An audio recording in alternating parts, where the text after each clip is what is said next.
And welcome to the Drive to Draw podcast, episode 6. We've made it. How have we done it? I don't know how. Mate, you're good for the weekend as far as bowls go. Yeah, all good.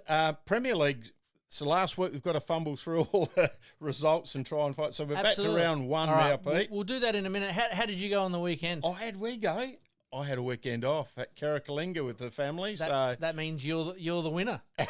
Yeah, team had a win, so I battled back in there this week. So I got another game. So yeah, you have a week off and they still select you. Come on, very very good, mate.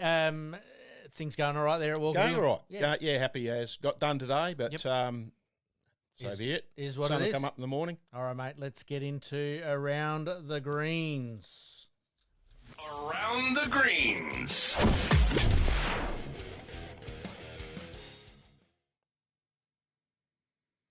All right, mate, as you mentioned just a minute ago, it's the last week that we're going to have to thumble through some of these alternative rounds and games. But let's start off with the Premier League, mate. Round 1 is fully complete. It's fully complete now, Pete.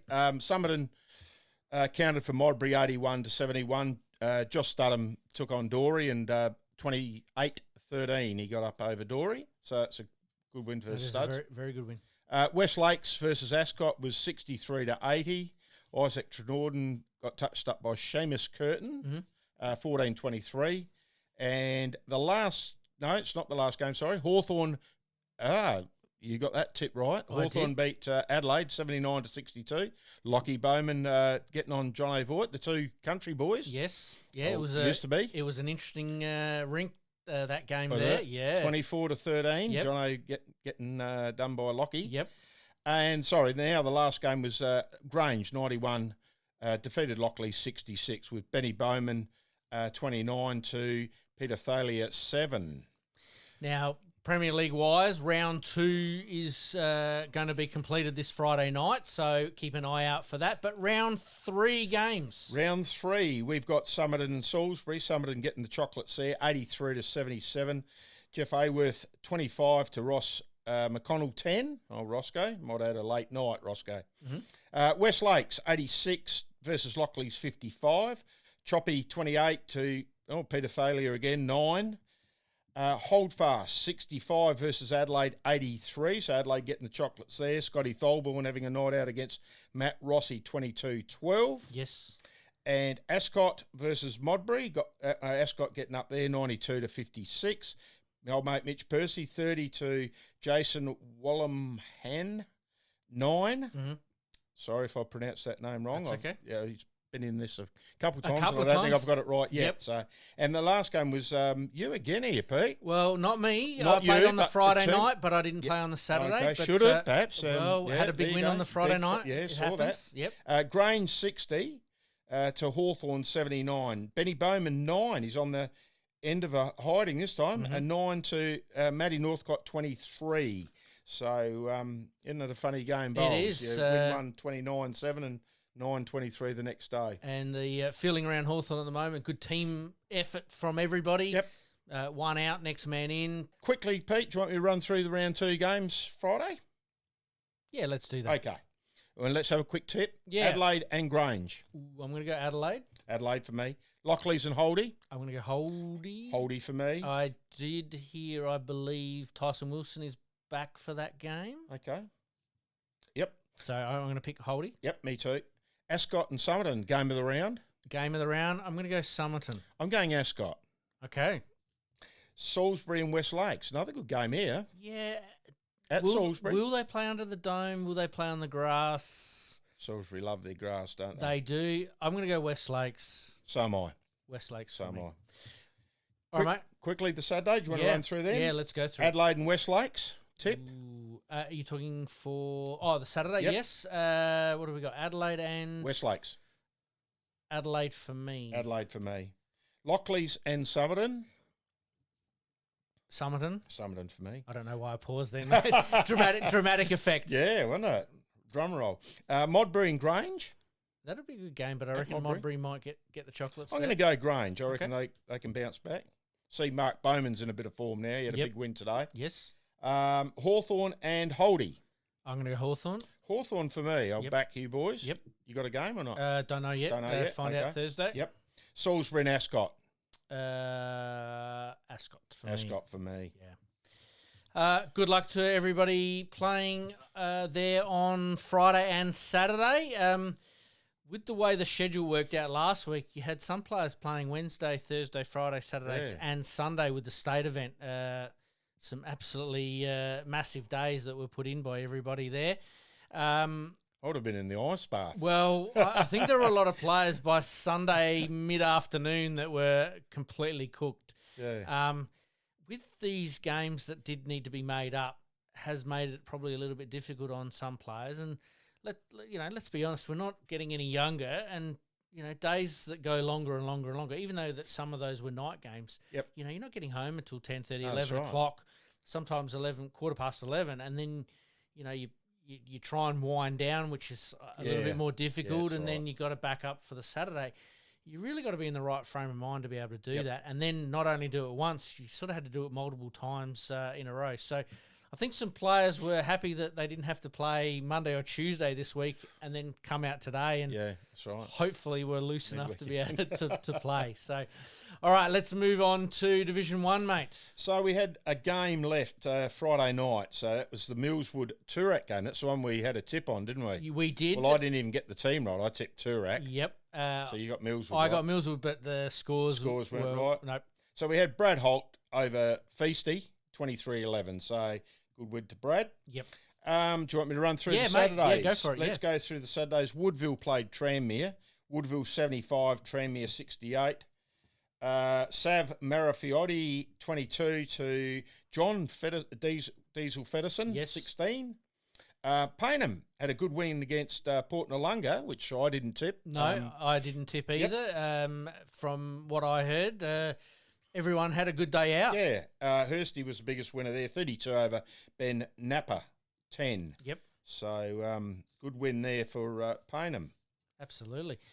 Right, continuing on. We got Henley 77 versus Somerton 90. Tim Dodds 14.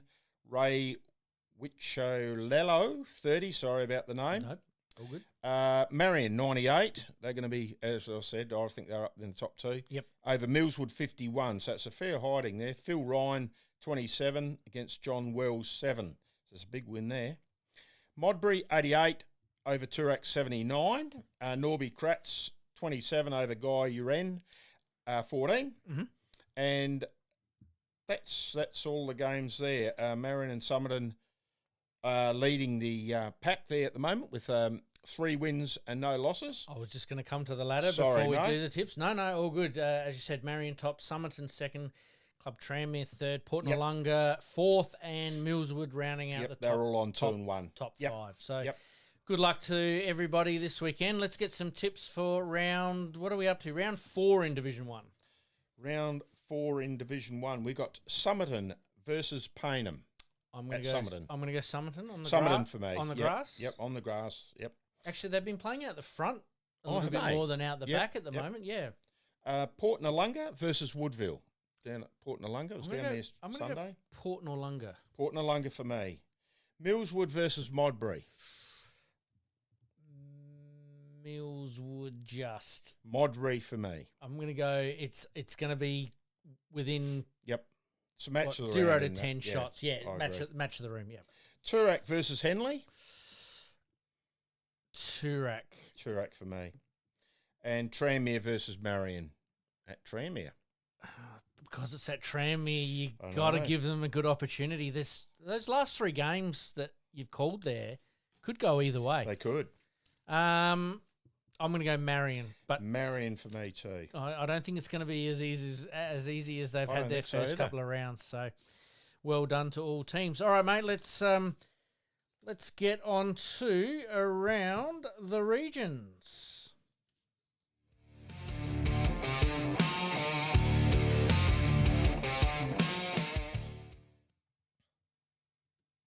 Welcome to Around the Regions, and tonight we're pleasured and honoured to have Bob Scott from the York Peninsula on to talk all things in the York Peninsula. Firstly, let's we heard a little bit of a rumour that there was a new club that had started up in the York Peninsula there, and it's created a bit of excitement. Yeah. G'day, Pete, and Phil. Cheers. Yeah, we've a lot of sports don't have new clubs join them, particularly bowls, but here on the Northern York Peninsula, we've got a new club that's just formed. It's called the Port Hughes Sharks, and they've got a Division 1 team in, and it's certainly created an extra dimension to our Division 1 pennant season. I think it probably started because a number of players saw a need to start a new club in the Port Hughes area. A lot of people retire in that area. It's got potential for growth. So I guess a couple of interested guys got together and took it to the association. And anyway, after all the approvals and so forth went through, the new club was formed. So players, Bob, from other teams, or is they sort of ex-night owlers, or Come from the city up to the country, yeah. Where they got their players? Yeah, I guess they've come from a number of different clubs, Wallaroo, Moonta, some of the larger clubs. There are players in there that, they have aspirations to play at Division 1 level, and I'm sure this has given them an opportunity to say, all right, let's go and play in Division 1. So they've gone and joined Port Hughes Sharks. But what it's done, I'm actually quite in favour of it. I mean, it's going to be hard work for them to establish themselves, but I'm in favour of it because in the past, to make 10 teams, clubs like Moonta, the larger clubs, have had to put 2 teams from their one club in. Mm-hmm. And I know that causes angst amongst themselves within the club, whereas having this new club actually prevents that from happening. So it's just a clean competition, 10 teams, 10 different clubs, if you like.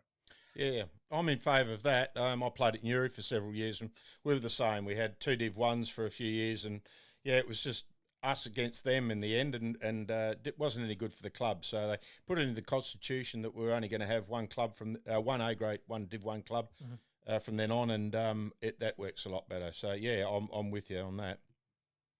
Yeah, the club hasn't got its own grounds yet, so they're actually borrowing, renting, I guess, a green from the Wallaroo Mines Bowling Club, which is actually in Kadina. So I play for Butte, the Butte Bowling Club, and we played them at Wallaroo Mines, their home grounds now, last weekend, and there was some real excitement within the club. It's really lifted the Wallaroo Mines bowling members. That they're really loving having the extra people there, and the extra games. I guess there's, further, additional spending over the bar. That's right.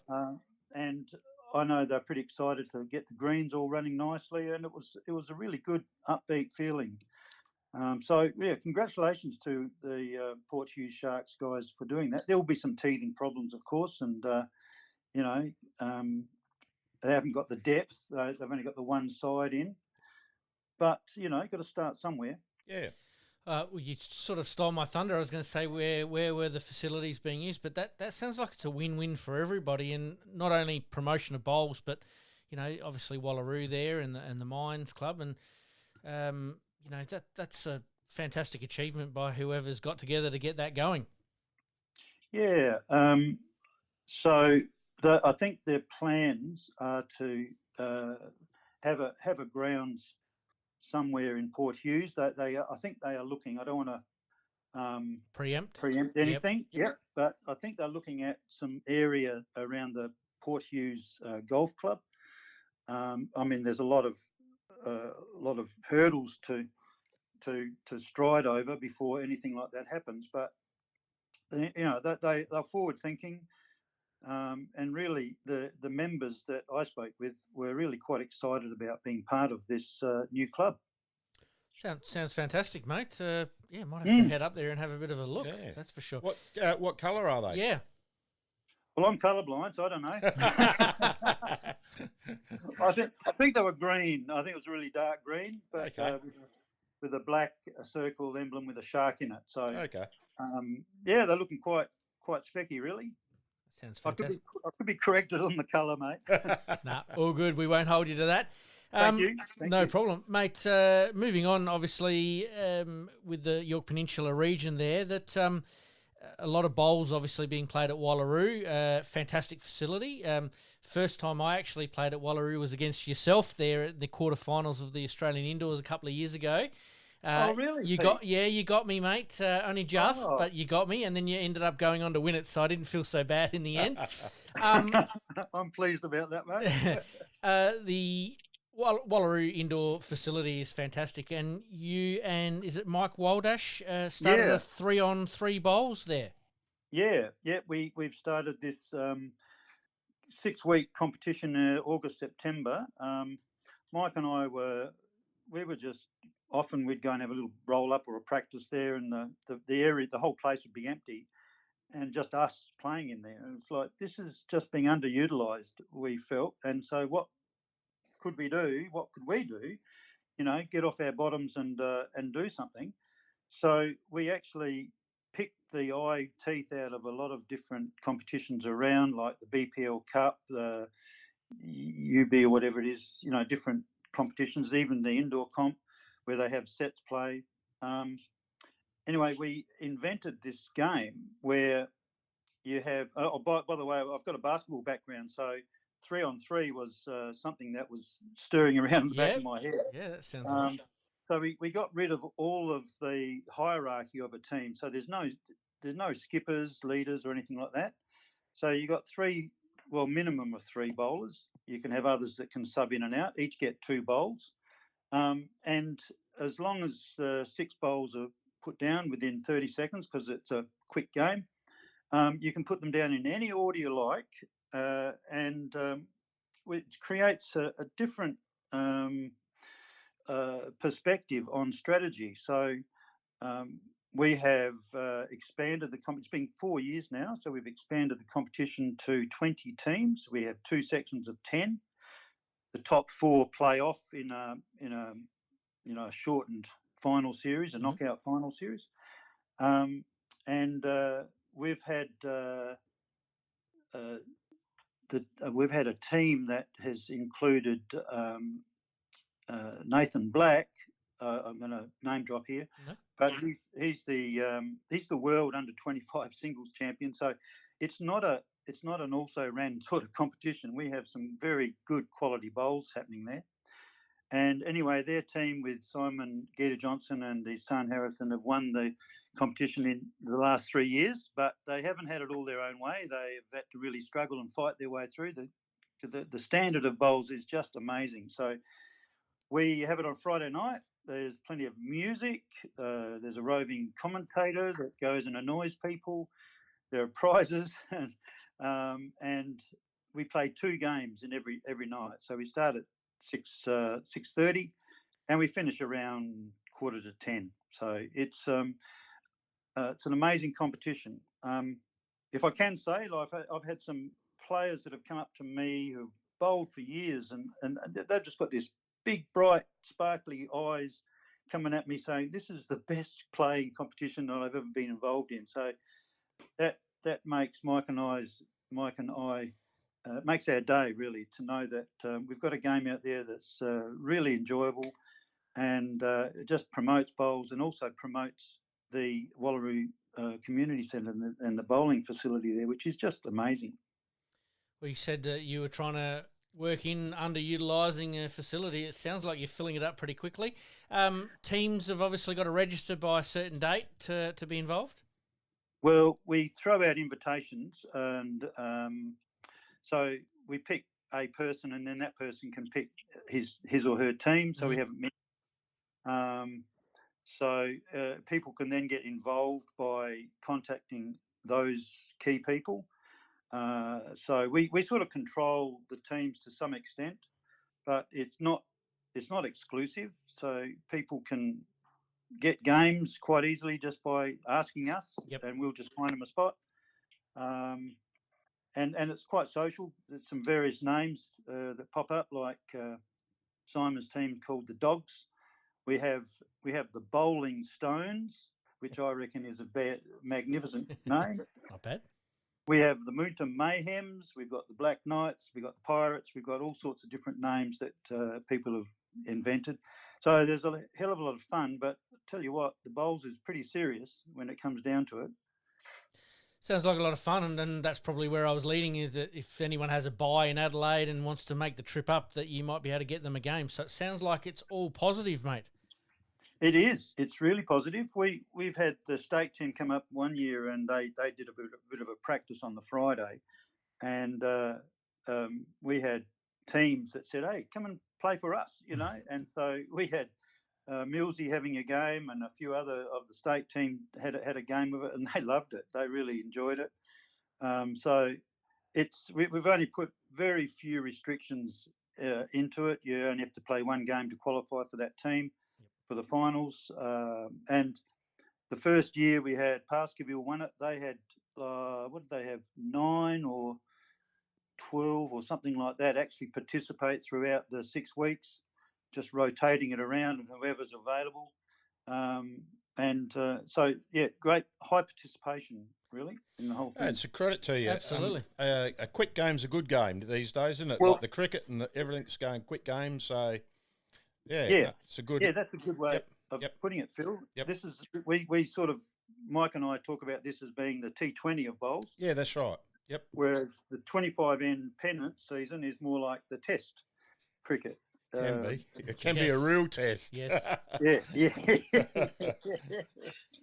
Mate, previous guests of ours obviously have been Nathan Black and Harrison Giddy-Johnson. It's funny you mentioned that. And the one thing that we asked those guys sort of in our little package towards the end there, is there anything that you would want to change about the game? And the first thing they sort of say is different formats and slightly quicker formats. It sounds like this is hitting a bit of a sweet spot. So, look out for it, mate. We've certainly promoted and try and get some players up there for you.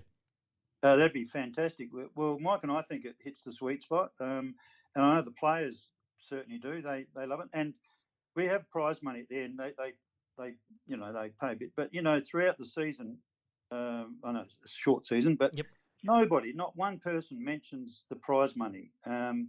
We don't really know how much we've got because we've got costs and blah blah blah.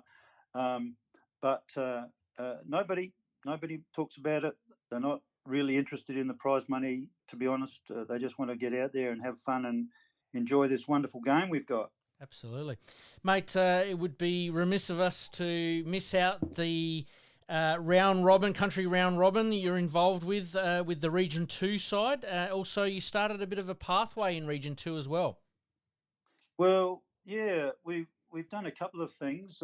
Derek Bushell and myself are the Northern York Peninsula selectors, and we just felt as though there was a bit of a gap regarding guidelines on selection. So we've developed guidelines that have been approved by the Northern York Association and then also adopted by the Southern York, and consequently the whole of York Peninsula, we're going to be driven by these guidelines. So we just put it on paper saying that selectors will be looking at players that have got proven ability at levels of competition. If they've won singles or competitions statewide or regional wise, then that puts them in the frame. But we've also put down very clearly that we want players who have a proven record of conducting themselves in a way that is respectful to the York Peninsula and to the game of bowls. So I think it's very important that when we have a team representing York Peninsula that goes to Adelaide to compete against all the other regions of the country, South Australian country, that we have a team that is going to be able to hold themselves up high as far as their conduct. So that's been well received, that those guidelines. Mm-hmm. So On as far as selection goes, we have a Northern York Peninsula versus Southern York. That used to be made up of 2 games, but we've looked at just saying, all right, these are the people, this is the squad that's going to be part of our selection group. So let's play one game because there's a shield and so forth. And the second game, we'll mix them all up and just see how they react and play with each other as a team. And so we've changed that slightly. So then Derek and I can have a look at how people react with each other and how they work together. And then on top of all that, we've thought, well, look, how do people know how to get themselves into this round robin? Because I've had people say, how do you get into this round robin? And so we've thought, well, how about we put in a Pathways Day? So we've got a special day for aspiring round robin players where we can just present them with a day of principles to play towards. We give them some practice at playing with different players and in different positions. We provide them with a little package of ideas on how to cope with pressure, because round robin is definitely a higher pressure of game. So looking at improving their own personal skills. So we've put this Pathways down, and it's been very well received here in the Northern York. So we'll just see how it goes. It sounds very professional, mate. Can you send those hints over to me? Because I need them sometimes, I tell you that. Oh, sure. We'll arrange something off air there for sure. Country Carnival is obviously a big one for you guys. You obviously love coming down to the city and playing in the Country Carnival. Oh yeah. That's a great comp. The camaraderie that you have with other players down there is the highest priority of it all, really. Plus, the competition is terrific, and you get to play at your best when you play good competition, and you certainly get that down in the Country Carnival. I love it. Some beautiful greens and places to play at too, isn't there? Yep. Yeah, and we really appreciate the city clubs putting their facilities out available for us. And you're right, the greens are just magnificent, and the welcome that we get is just terrific. Yeah, and we love it. Yeah, and I know one bloke from the Butte Bowling Club. He's booked in a year ahead. And he can't wait. Every time I talk to him, can't wait for the Country Carnival. He loves it. Maybe hold off on playing this interview to him just yet. Give him a couple more weeks. I won't give him any names. No, don't give him any names. Mate, it would, again, we absolutely love what you're doing up there in the York Peninsula. We spoke with Harrison. We've spoken with Simon a little bit off air. Suggested that, that we contact you with what's going on the York Peninsula, and it looks like it's all go, which is fantastic. But before we let you go tonight, it's probably very important that we point out a very, very important fact that you are a gold medalist in the over 60s in the national teams event. So congratulations on that, and let us all in on the experience, mate. Oh, really? Thank you very much. In fact, I've got it right here. As a bit of inspiration. Yes. A gold medal like that doesn't come along every day, and we're of course very proud of what we've achieved, and it's been a real honour to represent South Australia and bring home the gold medal for the South Australians. When we got on the plane home, somebody must have mentioned something to the air hostess. Yep. And they made an announcement, and the whole plane just erupted because they're all going back to Adelaide. So they erupted in applause. So it was very, very nice. Wonderful experience. Who was in your rink? We're trying to keep contact with some of the results as we went along, but some results sort of went your way, and then you got the big one, which was Queensland late in the tournament, and then you had to beat Tasmania in the last game. Is that right? Yeah, correct. Yeah, you've done your research. Mm-hmm. Good stuff. Beats all over it. All over it. Yeah, well, we didn't lose a game, but we had one draw, and that was unfortunately against Victoria because medical episode. There was a very confronting episode there where one of the Victorian players collapsed, suffering a seizure. But so that game was abandoned, and it really did affect a lot of our players because we were right there. So I'm glad that was a very, very sensible decision to not just play on with that. Yeah. The really good news was that the player involved, he'd made a pretty quick recovery, and he was back there in the afternoon, sitting there with and just thanking every South Australian that went past. And then the next day he came and chatted with some of us and saying, look, we really are barracking for you guys because of what you did for us, for him, and for the Victorian side. They were just so appreciative of the sportsmanship that was shown. So that was quite a touching experience. But then getting back to the games, we certainly had to beat Queensland, who won it last year. So that was a vital game. And we managed to knock them off, which was great. And then we had to play the last game against Tassie, who had not won a game. But in that particular game, it was the last game of the tournament, they came out with all their guns blazing, and they put in some magnificent bowls. And South Australia as a whole, the big scoreboard, out of 63 ends, we finally hit the front on the 60th end. That's how tough that last game was. Wow. Because they had nothing to lose and we had everything to lose. So I think the tension was there a little bit. But one of our York Peninsula players, Don Bennett, he of course was in the last rank to come off, and we needed to win that end, the last one, and Duck put in an absolute blinder of a toucher, and the opposition skip had a bit of a crack at it, and there was one. I reckon he missed by cigarette paper. I don't know how it didn't hit it, but he missed. And then another country player, Gary Smith, the skipper of that side, he's from Laura. He put in another bowl just right next to Duck's bowl, so it protected it a bit. And we were all watching with bated breath, and the skip had another crack at it and missed, and that was it. Nothing like leaving it to the last two bowls. No, that's exactly right.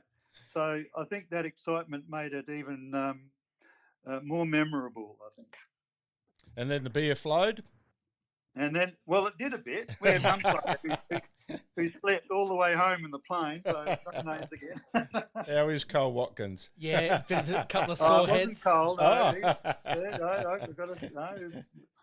It's process of elimination. Okay, we'll leave it at that. Hey, what happens in Queensland on the bowls trip stays in Queensland on the bowls trip. Exactly, mate. Exactly. Congratulations from all of us here, and thank you for sharing your thoughts not only on the York Peninsula Bowls at the moment, but also a couple of little personal achievements that I'm sure you're very, very happy of and fond of, and we'll cherish them as your bowls career continues to develop.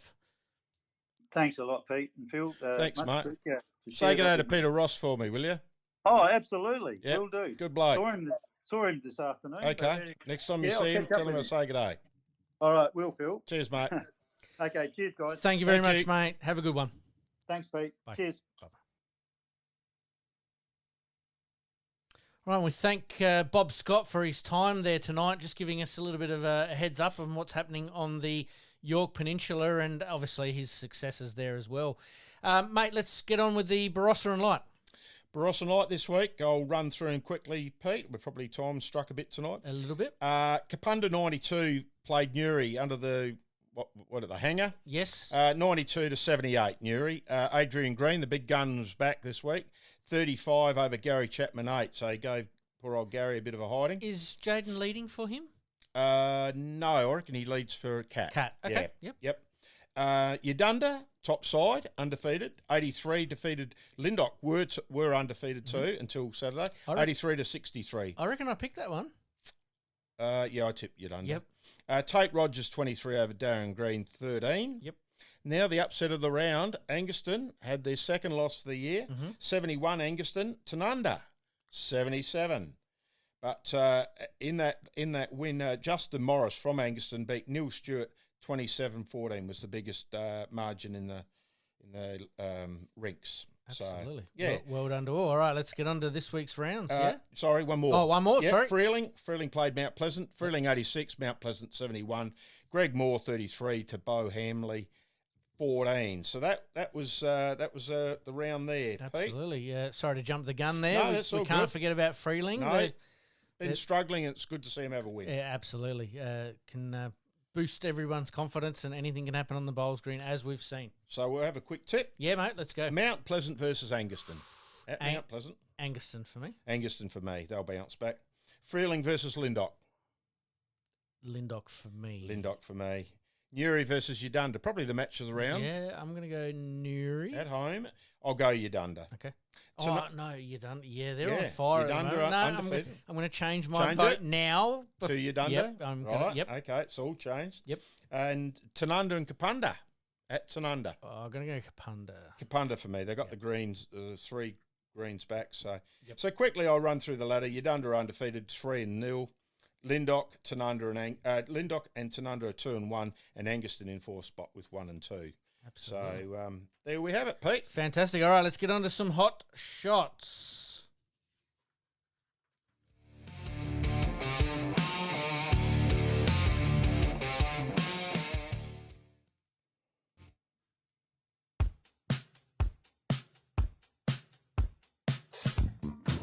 Don't know what language he'll speak, whether he'll speak Greek or Italian to me, but...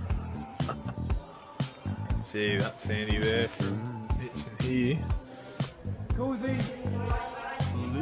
bit narrow. Oh, no, he's not. He's got this perfectly. He's got it perfectly. What a great bowl. LAINI's played this pretty well. Can you get in underneath that? Lovely bowl, LAINI. Delicious. The old Shane Warne tactic back in the day. Oh, he's got both of them. Two. Oh, so Jack is. Oh, that's on He the. killed the That's no, it's close.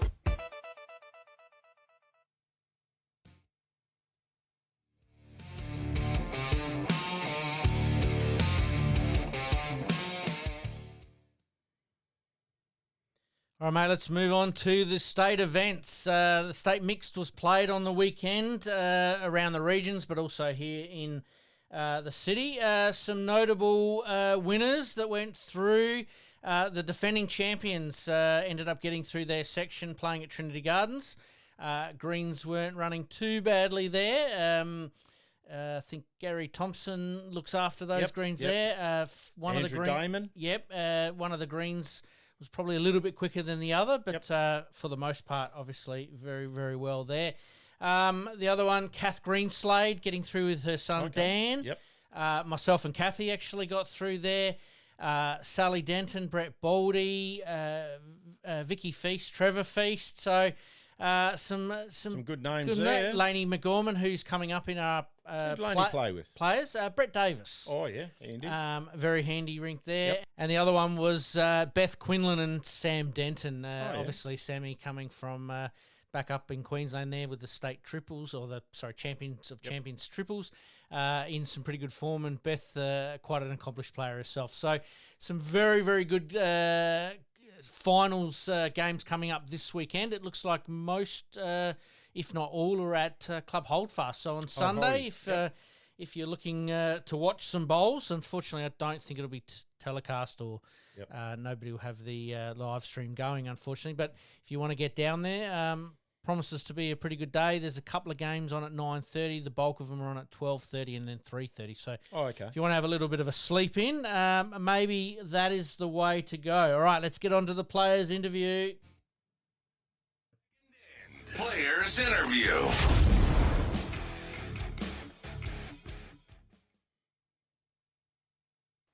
Welcome to the 22nd end tonight. We're absolutely pleased to announce that LAINI McGorman is our special guest tonight. And welcome along, LAINI. Thanks for having me, Pete and Phil. Happy to be here. Great to have a chat again, LAINI. It's been a while. It definitely has been. Good to hear from you. Look, we wanted to get, obviously, yourself on because you've been in bowls now a little while, started a little bit younger than some of our more established players, I suppose. We have spoken with Harrison a couple of weeks ago and Nathan Black, so some good quality bowlers there. But how did you get your start in bowls? I started when I was 11. My big brother played and my grandfather played at Port Wakefield. And in Port Wakefield on a Saturday afternoon in summer, there's really not much to do. So I got dragged along and I filled in, and I guess the rest is history. What about beach and crabbing? It's not really my thing. I think my dad would have preferred if they were my chosen things to do. Fair enough. Fair enough. Then, obviously, starting as a junior out in the country there, what sort of prompted you to come play down in the city? Was it Country Carnival that you got an opportunity and then someone sort of spotted you there? And how did that all eventuate? No, a little bit different back then. So I actually went to the Royal Adelaide show, and Bowls SA back then used to have a stand. Okay. And you put your details in, and I got a letter inviting me to like a open juniors day. So I went down to that and loved it, loved the people. I've always been competitive, so I guess it all started from there. So first club in town was Payneham? First club in town was Modbury for about 18 months when I was a teenager, just to get a bit more experience than what I was getting in the country. Yep, and then Payneham for close to 11 years after that. So that's my biggest stint. So how did you get to Payneham? Who got you to Payneham? Was it Pross or? Yeah, it was Pross and Joan. I'd moved back down from Townsville, and Joan sort of saw me somewhere, and she's like, "You've got to come back. You've got to come back." And I'm very lucky that I've always been able to call Joan and the late Pross very good friends of mine and mentors of mine. Yeah, I can do the same. They got me to Payneham, and which was a big part of my life too, and I enjoyed all my time there. So yeah. Any premierships there with Modbury or Payneham? I'm pretty sure there's a women's one there, isn't there? So probably my biggest secret in bowls is that I've never really won a pennant. In 2020, as a permit player at Payneham on a Thursday, we got the COVID pennant, but I've never really won a pennant ever at any level. Wow. Yeah. Well, that's something to put on the bucket list to tick off, isn't it? Very much so. I'm hanging for that one. I finally got something on you, LAINI. Oh, God. There you go. Now, what bowls are you using at the moment? I'm using Drake's Pride Conquest. Very lucky to be supported and sponsored by Drake's Pride Australia. Great family business, and the bowls are amazing. Very versatile, great for all shots.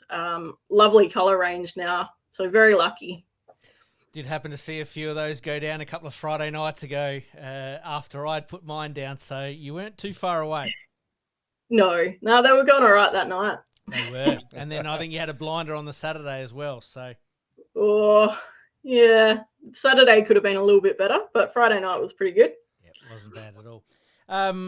So you obviously got into bowls as a young lady. Were there any other sports that you were sort of playing at the time? Netball, basketball, tennis? Yeah, played netball. Loved netball, but bowls sort of trumped out at probably about 15 when my bowls commitments become a bit too much to be doing both. So I had to make a choice, and bowls is where my talent really was. So when was the move downtown, or how did you get, was it uni or that brought you to town to live? So I went from Port Wakefield to Townsville for a relationship, and I had my son up there. Yep. And then when I moved back, my mum had moved down to town. So she helped me out and gave me somewhere to stay for a while. Yep. And yeah, I've never looked back. Well, I've kind of looked back because I'm in Gawler now, which is semi-country. Yes, I know where you are. You had a very good you were our postie for a little while. Yes, you had a good postman down there. I didn't know that. Yeah. Oh, there you go. Spilling all the secrets. Did he pay any of your bills there, LAINI? Unfortunately not. No. You were getting too many parcels there for a while, LAINI. I know that. I was knocking on the door there. Correct. Yeah, we were setting up the house, so lots of new stuff. That's all good. How many, you did mention that you've had a little one. How many have you got now? Is it 2? I've got 3. So I've got 15-year-old son, Ethan, almost 9-year-old daughter, Harriet, and then a 3-year-old daughter, Violet. 3? Yeah. Wow. Where's that time gone? And how do you find time for bowls? A very supportive husband that's happy to do it all while I'm away, or like weekends like last weekend and this weekend where it's 4 days in a row. Yeah. So very lucky that he's supportive and happy to take on the kids. And it's got a bit easier since he started working from home full time. It makes my trips away a lot smoother, really. Yep. And he even gets a couple games in at Kapunda too, I see. So if you've got a weekend off or whatever. Yeah, that's right. Yeah. Obviously good friends with Adrian Green. And so when time allows, he goes and does his thing there. Yep. Very handy bowler himself. Yeah, Greenie isn't bad, is he? Oh, I met her husband. Oh, no, I'm talking no, I'm being very facetious there. We spoke with you a little while ago on the Game On podcast, which is the other podcast that I'm involved with, about your singles Champ of Champs result, where you pretty much took Kelsey Cottrell all the way and only just got pipped at the post. But then a couple of years later, I reckon you ended up getting the chocolates? Yeah, so the next year went over to Perth for Champs and managed to get the win. Sort of went into the last game knowing I needed to win mine for silver, and if other results went my way, I could sneak in for gold. I guess you never really think that's going to happen. So it was probably one of the biggest shocks of my life, and one of the proudest moments as well. And then we sort of skipped over it a little bit, but then you moved to Adelaide. How did that sort of come about, and who sort of poached you over there? Was that Scotty, or did he put in the hard word and say, come on? Sick of playing with me. That's what it was. Oh. Yeah. I kind of at Paynham, and then she left. So. Yeah. I kind of poached myself over there. I'd been at Paynham for nearly 11 years, and I just felt like I needed something fresh. And it was nothing against the club or the people at Paynham. I just felt I needed a fresh start. And obviously Andrew had been at Adelaide for quite a while previously. Mm-hmm. So we knew plenty of people there. And I love the competitive spirit there. It's not win at all costs, but it's win at the right costs. Mm-hmm. So it felt like a really good fit for me. Certainly sounds like it was the right move at the right time. You need that change of scenery, and you've pretty much all gone from strength to strength since then. Yeah, absolutely. I feel like my bowls have come on a long way since being there. Yep. Yeah, it's getting away from me, I think, LAINI. That was a big part. So, yeah. Absolutely. I've been trying for years, and it still hasn't worked. Oh, no, it's a credit to you, LAINI. You've achieved everything other than a pennant, as we found out tonight. So it's just been a credit to you. Maybe this year might be the year. It'd be very nice too. Yeah, it would be very nice. What's your favourite part about bowls? We've spoken with a few guests, and players are playing for various reasons. Obviously playing at that higher level, you've got your own individual goals. But what's the best part about bowls for you, LAINI? I think there's 2 parts of it. It's one, the competitiveness. I love to win. Don't really like to lose, but love the fight of the game. The second one is I just find when I'm playing bowls, around bowls, my mental health is a lot better. It's really been a really positive thing for me to be outside the house and feel, I guess, a bit not worthless or like I matter in some way. So it's been really good for me. I thought like 3 or 4 hours away from the kids probably was one of the answers. But yeah, pretty much covers it all. You got lovely kids. Met them all, so yeah. Yeah, that's right. You've got to have something in life other than kids and cleaning the house and whatever else. So, it's good on you. What are you doing for work, LAINI? At the moment, just home with the kids, and I don't really have time for much of that stuff with the amount of bowls I've got at the moment. So, Yeah, no, very lucky to be able to be in this position to concentrate on the kids and girls. Yeah, not much money in it, but yeah, no, it's good. Well, at least you don't have a pesky postman knocking on your door every second day. I still remember where you live, true. Yeah. Fair enough. Let's finish off with a couple of quick questions here, LAINI. Your bowls have really been talking for themselves over the last couple of years, not only with the Australian rankings, but winning the Champ of Champs there and pushing, as I said, Kelsey pretty close there at one stage as well. You now have been invited into the Adelaide Pioneers for the BPL coming up in November. That's at Pine Rivers, is that correct? Yeah, that's right. Yep. Firstly, congratulations. And how did that conversation come about? Thank you. It all happened really suddenly. So I was on my way to pennant trials and Scotty gave me a call, asked if I was coming into trials. Said, yeah. He said, all right, we'll meet you in the car park, which was a bit like, not sure what's going on here. Does he want to know where I'm going to play or what's going on? And then he told me that Caitlin was unavailable and asked if I'd like a crack. And so I'm lucky enough to tick something off my bucket list that hundreds of thousands of people would love to do. How long did it take you to answer, Scotty, with a yes?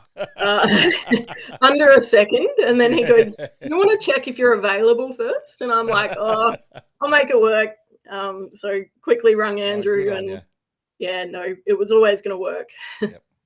Credit to you. I can absolutely imagine that there was definitely a yes coming there very, very quickly, and then we'll sort the rest out later. We'll deal with it as we come along. Pretty much. Absolutely love it. All right, let's get you out of here on a few quick questions, LAINI. What would you improve about the bowl? What would you like to see improved about the game of bowls?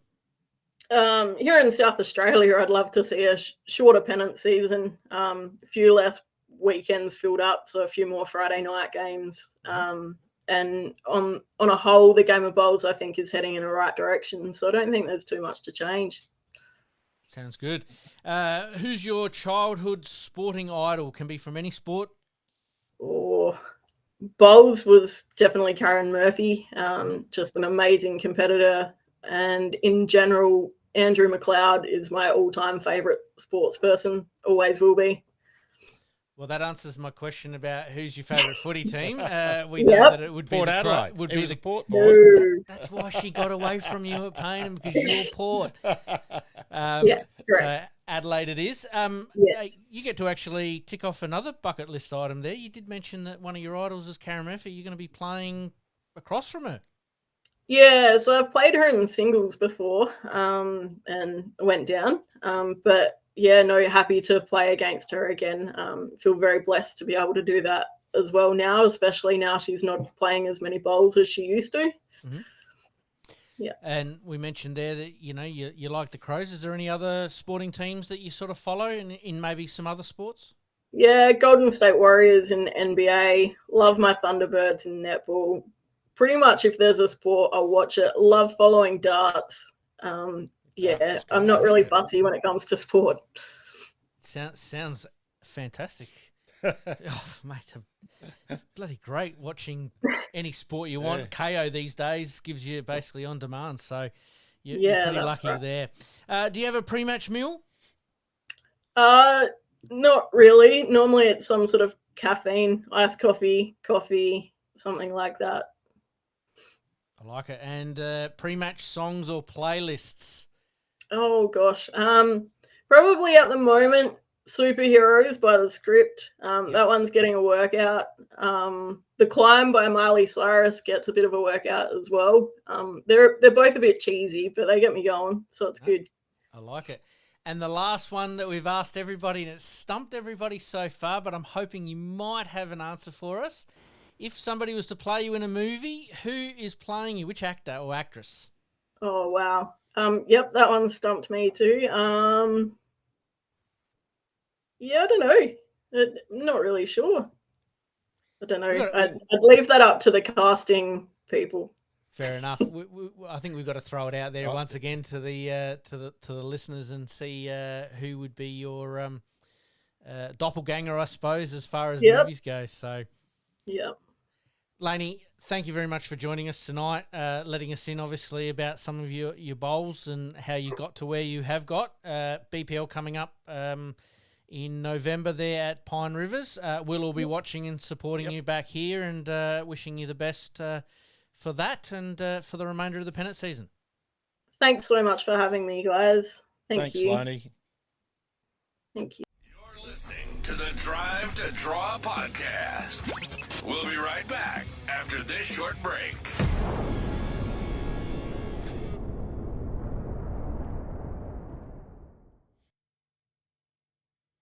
All right, and we thank LAINI there for her time tonight. Absolutely fantastic to catch up with LAINI and really looking forward to it on the BPL. That'd be good. Good opportunity there, and like most of the players, a little bit scratchy on sort of day one, just finding out what the rinks are doing. Yep.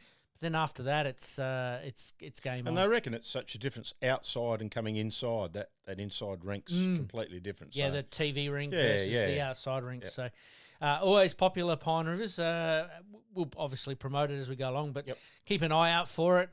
Looks like it should be an absolute cracker. All right, mate, let's... We're going to leave the bowls tipping tonight. We are running out a little bit of time because of our interviews, but let's get into the extra ends.